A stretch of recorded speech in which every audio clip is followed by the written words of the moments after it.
Well, welcome back, everybody, as we get our attention now to some more single-seater racing. We've had the Radicals, we've had the F4, but now it's the big boys of FR out on track. A small field for the first round of the championship, but a tightly knit group of very, very good racers.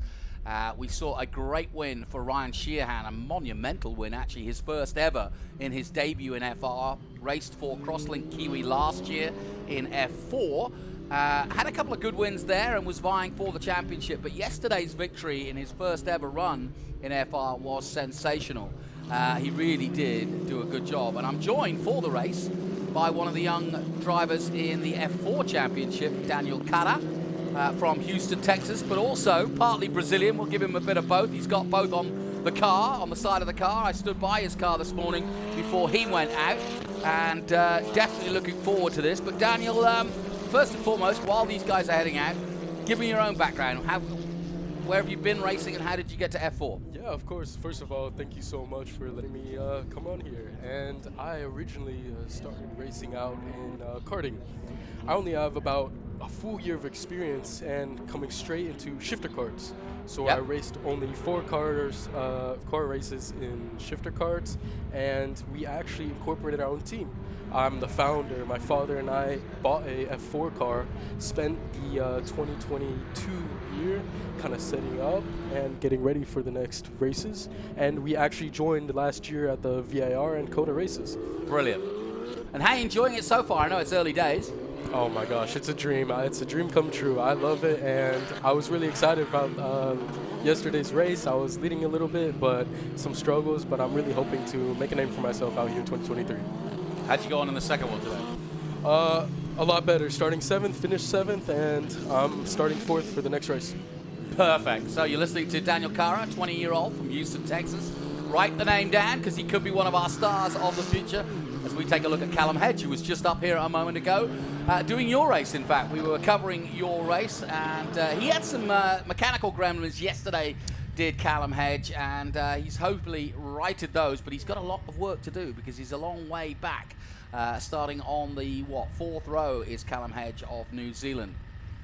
Yeah. On the front row, though, is Ryan Shehan, and alongside him is Nick Persing. And behind them will be Cooper Becklin, who is also returning to the series, as is Hayden Bowlsbey. So we're looking forward to it. The wind is picking up, as you can see from our long-lensed camera there at turn 1, hanging on to it for dear life there. But the key and this circuit, as you can see from above, has this long front straight, and that is one of the keys here to get a little bit of a slipstream, and the wind may become a factor as we get underway on this race.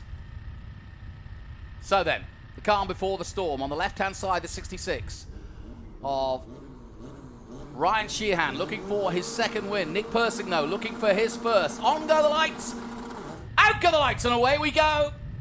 And a good start from Ryan Shehan. He got off the line well. None of these guys in their practice starts really had nailed it. And Ryan, by his own admittance, was very nervous about that starting procedure. Ooh, very tight indeed, but Persing just squeezing through in the 29 into second place.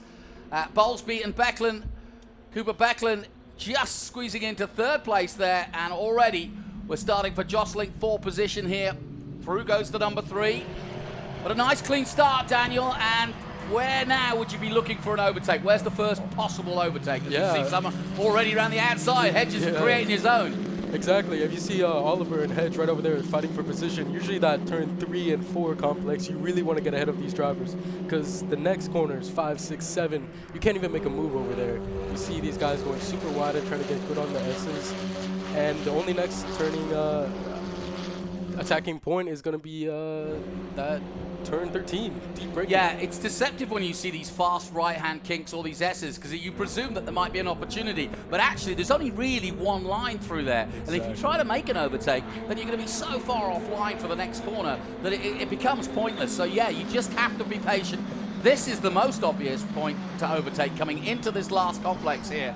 And you see how they jostle for position and get very tight between each other. But a good climb, good start to this one, and a nice compact field as Westling still trying to hold off Callum Hedge as we get started in this one. And away we go. But that was a good start from Shehan. Won the first race. Persing was second, and Becklin was third in yesterday's opener.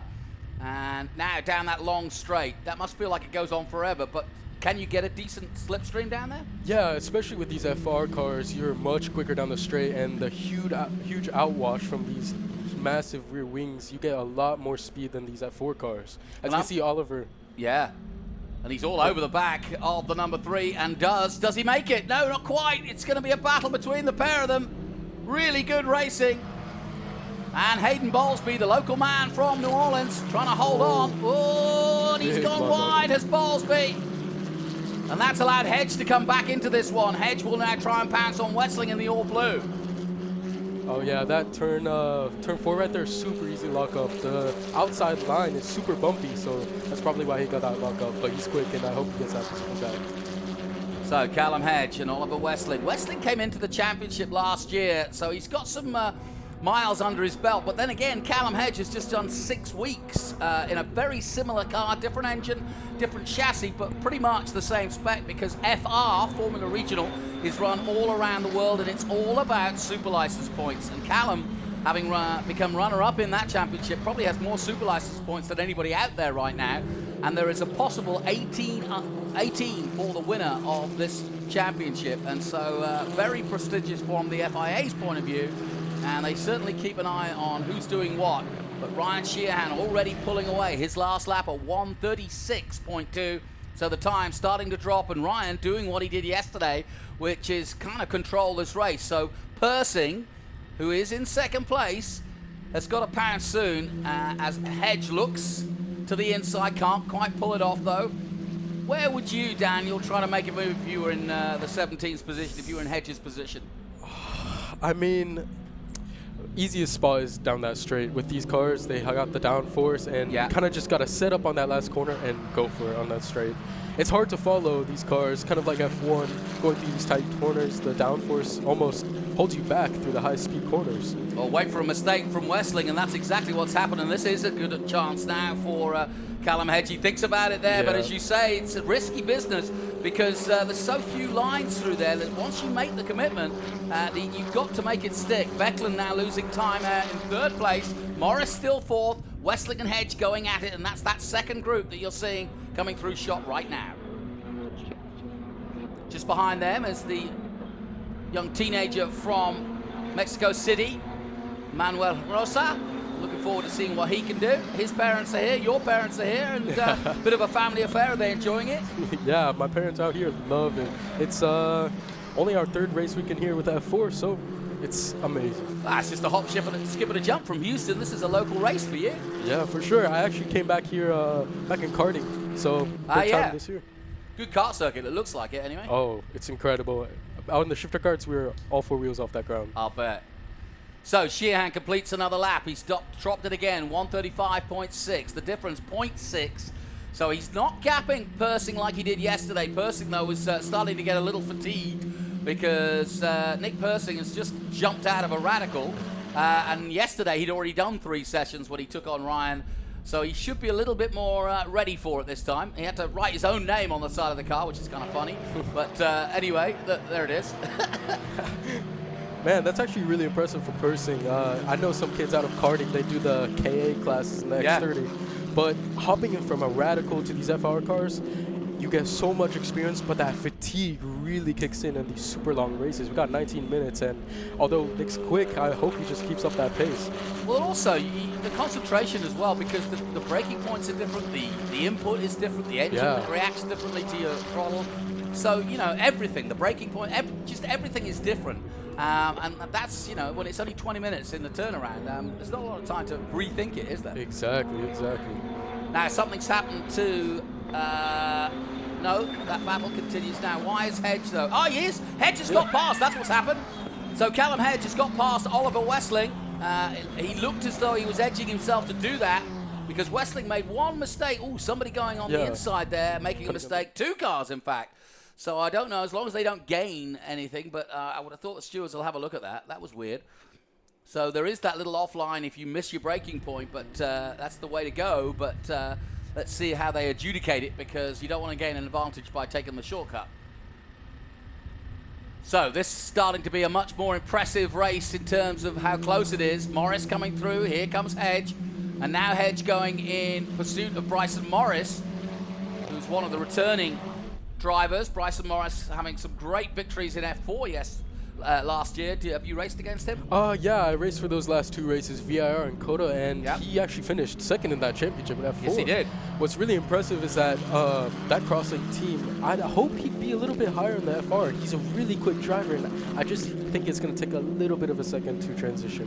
Ryan Shehan was actually out in New Zealand driving those Formula Oceania cars, and I think that's why he's getting the edge on these other drivers. Oh, there's no question. It's interesting, actually, because Callum Hedge, who you just saw there, was runner-up in the championship. And I think Ryan, finished 9th overall. He didn't win a race there, but the time in the car at some 3,000 kilometers really does get you ready for the season ahead, the international season.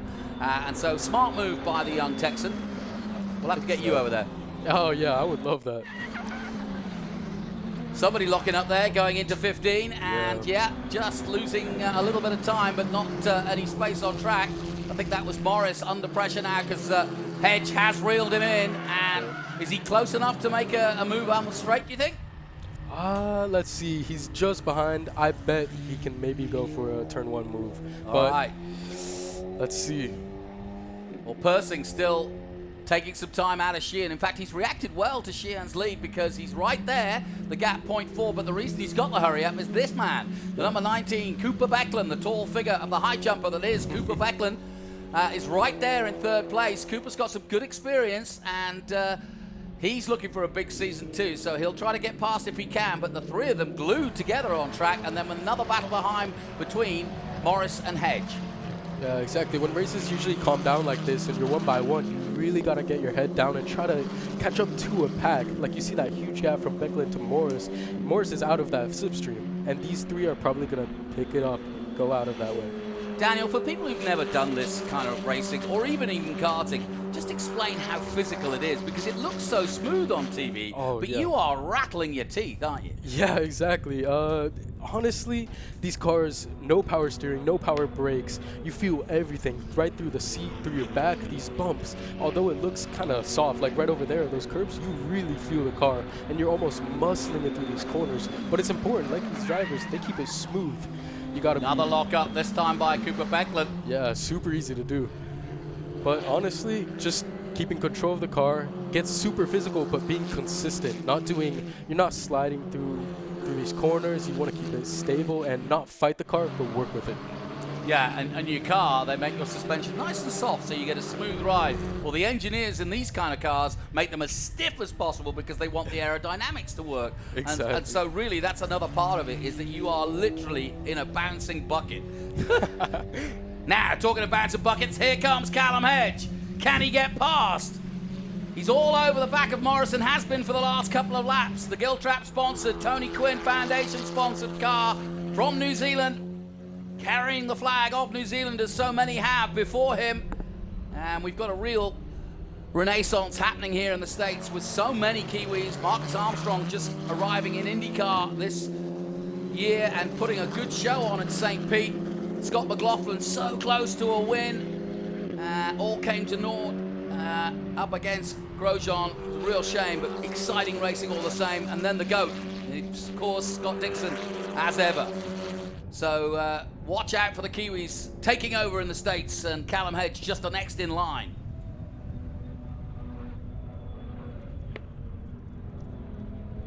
Now, has there been change at the front?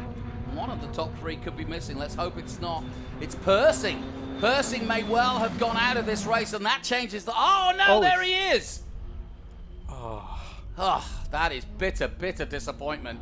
And it plays into Shehan's hands for the 2nd day in a row. And they're going to wind. He's well out of harm's way, but yeah, I don't know what happened there, but that's a shame. And now Becklin moves into 2nd, and now we have a 2-way battle. Is it easier when you look in your mirrors in second place and you go, okay, I don't have to worry about the guy behind me. I just have to concentrate on the guy in front. Yeah, 100%. Especially when that guy is probably just a couple tenths behind you. Yep. You really got to be important and focus on either, okay, this corner, can I attack? Can I defend? Is it going to put me in compromise to this guy behind me passing? While I still want to move forward. So it's really important paying attention to who's around you and how much time you got between each other. And the 24 is also in. That's Janzen. And there's no pit stops supposedly in a sprint race like this, but the Canadian Kevin Janzen is in the pits. He's our oldest driver here, but most experienced as well. And I don't know what the problem was, but he's back out again. I think he may have gone a bit of grass tracking there because there was grass on the ground there, and maybe he just wanted to check out and make sure the radiator's working to overheat the engine. And you're listening to Daniel Cará, who is a young 20-year-old from Houston, Texas. Currently at the University of San Francisco, absolutely open to any sponsorship you may offer him. He's got a winery, so if you've got some glasses you want to sell, he'll go well with that. Or even, I don't know, what do you need?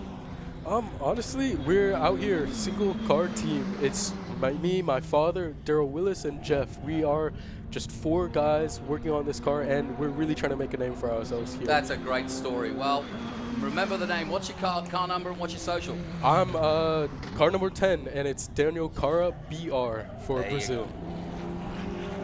Yep, he comes from a family of Brazilians who emigrated here to the USA and have made their home in little old Texas, just like myself.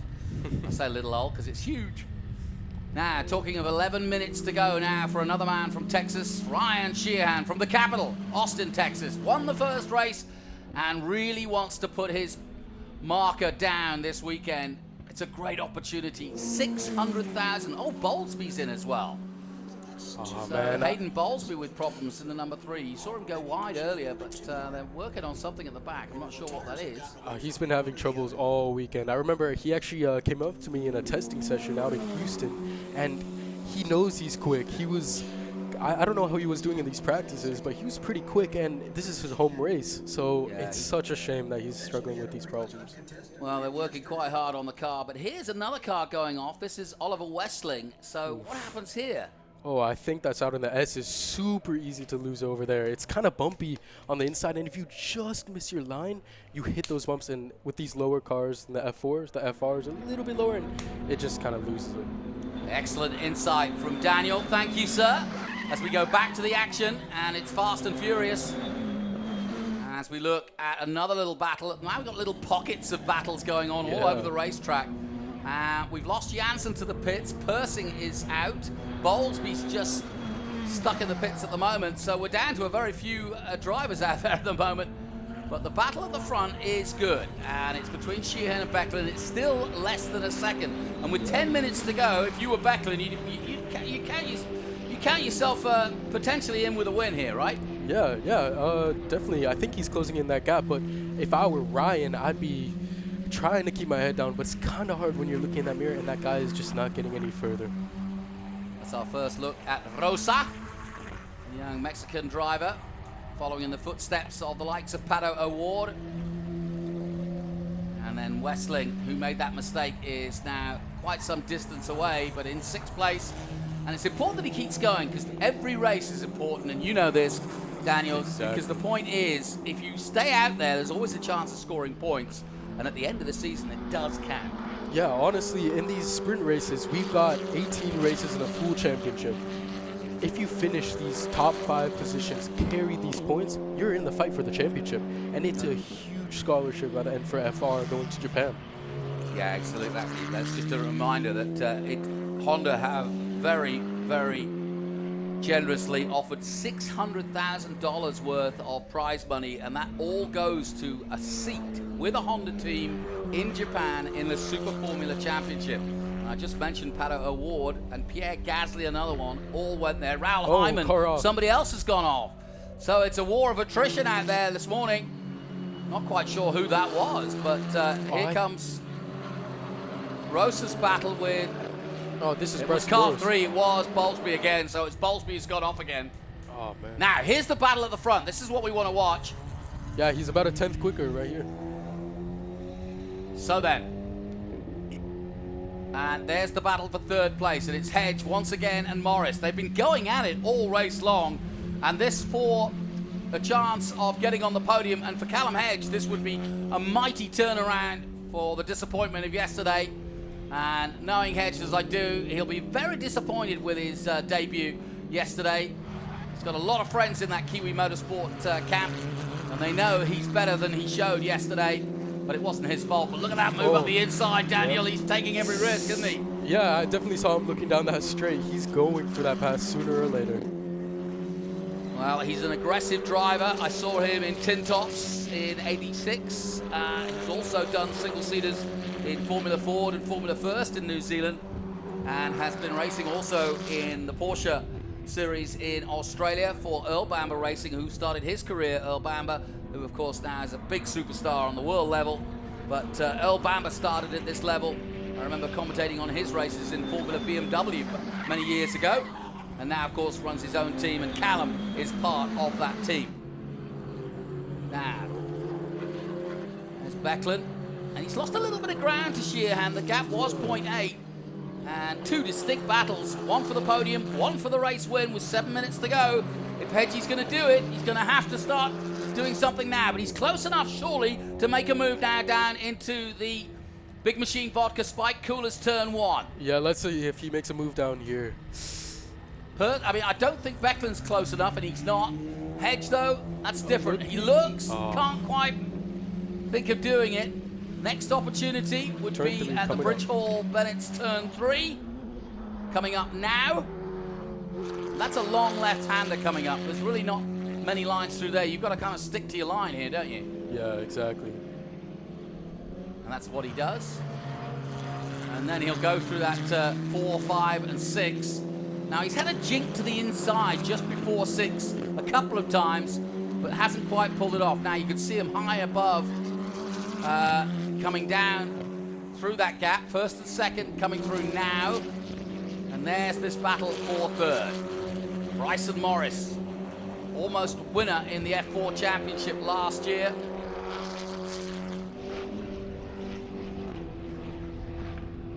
And remember, a chance to win an FR seat if you win F4, so that's what Daniel will be going for, and a chance to win $25,000, so that will be useful to a homemade team or a small team like yours. That's everything, and compared to these huge teams, they got a lot of cars, they got a lot of drivers, and a lot of experience. This is my first time on almost every venue here, and I've got nothing to work on. I come on these weekends and I gotta work on every aspect, the car setup, learning these tracks, and I don't have the comparison with other teammates. Like usually it's like almost like a team effort. You guys work with each other. Oh, I'm slower here, I'm slower here. And you can share the data as well. Yeah, exactly. Another lap completed, time running out then for Callum Hedge. He's trying desperately to get on the podium. His first experience of these kind of cars, FR cars, the same as they are in his homeland, but slightly different chassis, slightly different engine. Obviously, I say slightly, very different, but obviously they're going to feel just slightly different. And I was asking him about the nuances between, and he said, yeah, he said that he feels that this car's a little bit heavier than the one at home in the Oceana series. Hankook tires, they both use the same. But it just feels a little bit harder to get on the power and drive the car. It doesn't feel as easy or as nimble as what he's used to, but he'll get used to it once he gets his head around it. I've watched Callum for a few years. He's going to be red hot here in the USA. Now, Becklin's dropped off. The gap now 1.3 seconds, so Shehan is doing what he did yesterday, which is slowly build that gap and then control the race from the front. Shehan again has a look, and this coming into the Mission Foods turn 15, or complex 13, 14 and 15. Now into Mission Foods 15, and this is as close as Hedge has been, and as they pop out into our view, surely Callum Hedge with 4 minutes to go now, running out of laps. If he's going to make his move, Shehan has made his move. He's pulled away from Becklin and is now in control of this race, but the gap has come right down here, and Hedge doesn't try to do anything here. Where on the outfield, where in the infield would he make a move, do you think? I mean, the only next great shot is at that turn 3. But I think Bryson Morris always picks up on that turn 1. You see that gap getting a lot larger. I don't know where Callum can make a move. To be honest, we've been talking about Callum. We should be really talking about Bryson Morris and how well he is defending his position. As finally Callum gets through. Well, commentator's plight. Sorry, Bryson. But yeah, because he did an extraordinary job of holding off Callum under massive pressure there. And then finally, Callum surprised us all. Chose a place where probably Bryson didn't expect him to move. Yeah. And now look at him go. Now he's passed. He might have a crack at trying to catch Becklin now. Yeah, let's see how he can grow this gap from Bryson. Great race this compared to the first race, which was totally dominated. Nothing wrong with that by Shehan, but this one likewise. But he had a 9-second lead at one point in yesterday's race. So Callum Hedge makes the move. And Daniel, as we take another look at a replay, let's see what we're looking at here. Yeah, I think this is right into turn 4. It's really easy to kind of coast out wide on turn 4. And I think Callum just cut in the inside and it had to hold back Bryson. He just couldn't do anything, and once you're on that power, Callum's gone. So then, here comes Ryan Shehan to start his last lap. 2 minutes to go. Didn't see the white flag though, but the board. Cooper Becklin doing a good job in second place. This would be a good result, but now he's got to keep a watchful eye on what's behind because Hedge is catching ever so closely. Just having a look at the times here. Bryson Morris was clocking 1:36s. Manuel Roza just did his fastest lap at 36.6. Callum Hedge at 36.1. So Hedge is just marginally quicker than Cooper Becklin, but only by a 10th. But he's got time, maybe, in these closing laps to make a move on Cooper Becklin. That's the gap. You can see it physically. Is it possible, do you think? I think at this pace, it's really easy to kind of catch up to these drivers as they get more tired. And I know Cooper raced last year, but with Hedge's experience, I think maybe at the end, those last laps, I think Hedge might pull it off. Yeah, it's a good point. You mentioned that experience because Callum, still young himself, but has got a lot of experience at both single-seaters and Porsches. Oh, and that's the lockup that Hedge was waiting for. Cooper Becklin makes a rare mistake into 13. And there he is. And he's right there with him. So now he's going to try, surely. Oh, he gets a bit of oversteer there as he tries to push on. But he is absolutely pushing on. Meanwhile, the leader, Shehan, is up the road by 2 seconds. Here he comes. There's the white flag. Now we're on the last lap. And surely Hedge is going to make a move on Cooper Becklin. But will it be here? I don't think he's close enough at turn 1, but he might try turn 4 again. His little specialty. Good stuff, though, isn't it, Daniel? Yeah, 100%. It's actually really impressive to pick up the pace later in the races. You saw these 25-minute races. Honestly, even me racing, try to get that last position, it's tough. And I assume that this is where you want to be in either next year or the year after, right? 100% FR. We're pretty committed to this formula. And another lockup. It's through 4. So Becklin feeling that pressure, and Hedge will have seen that just as we all did. And now maybe, just maybe, he's got a chance. Boy, they're tight. Yeah. Well, this will please his sponsors back at home, that's for sure. Because they put a lot of time and energy into bringing him here, and it was a bit of a toss-up as to whether it would be worth bringing him here, given that he's got a full season in Australia, which is only a couple of hours away, and he's looking for his second season there and believes he can win the title there. He narrowly missed out to Alexander Wirtz, the son of... Alexander Wirtz's son, Charlie Wirtz, who won the Oceania Series. Oh, and the big lock up there by Becklin, and is this a chance? Surely for Callum Hedge. This the battle for second place, and he's all over him. But he's got to have a drag race to the line. Here comes Hedge. He's going to take it high and wide and now get the power down early. But it's going to be 2 for 2 from Saving Private Ryan. What a great job by Shehan. And somehow Becklin has held on in the dying seconds there to take second place, only just from Hedge by 0.087. Scintillating racing, just what we wanted from FR. But well done from Cooper Becklin, because we were talking about Bryson Morris sucking up the pressure. Well, that was immense there by Becklin, because he made 2 major mistakes and still held on. Exactly. That's really impressive racing from all of them. It's kind of interesting once you get really close in these FR cars. So much faster than the F4, and it's kind of hard to pass on a thin track like this in NOLA. Well, Ryan Shehan channeling his inner Raoul Hyman. Raoul Hyman, the winner last year of the FR Championship, because he totally dominated proceedings and has now gone on to race in Japan. We'll be watching his Super Formula action coming up in April. We wish him luck. It's great to have a graduate going on to international racing due to Honda, and certainly that's Ryan Shehan's plan from here on in. Well, Daniel Cará, where are you on the grid for the next race, and what should we be looking for? I think I'm starting 4th or 5th. Oh, that's good. Yeah. So. Then you'll get me a podium then. That's the plan. I just lost that win in the first race, but I'm really fighting it, and I want to get that hopefully this weekend, at least on that podium. Well, you've been listening to Daniel Cará, and he'll be in action in F4. But that was FR Race 2. Let's take a look at some of the highlights from it.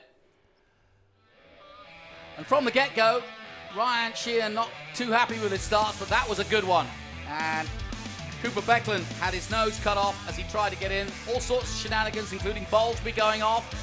At the 29 of Persing, who was second at the time, going off. And Janzen also coming in. Grass in the radiators, I believe. Westling getting slightly south on that one. And managed to hold it all together through the S's. And then the almighty battle between Bryson Morris and Callum Hedge, who made a superb pass at turn 4, but couldn't do it twice and had to settle for 3rd place behind Cooper Becklin. But a great race of FR, and they've got one more to come. Congratulations. It's 2 for 2 from Ryan Shehan. My thanks to Daniel Cará. Here is the official results, and look at that. Crosslink Kiwi with a top 4, all winning through there. Ryan Shehan, the top man. Becklin 2nd. Hedge in 3rd. Morris in 4th place. Then Oliver Westling. Roza of Mexico in 6th place. Again for Crosslink. And then Max Hewitt, the young Texan, in 7th position. Kevin Janzen in 8th. Hayden Bowlsbey 9th. And Nick Persing, who both did not finish the race. Again, my thanks to Daniel Cará. He'll be in action later, and starting 4th on the grid in F4. Can't wait to see him. We'll take a short break. We'll be right back with more action from NOLA.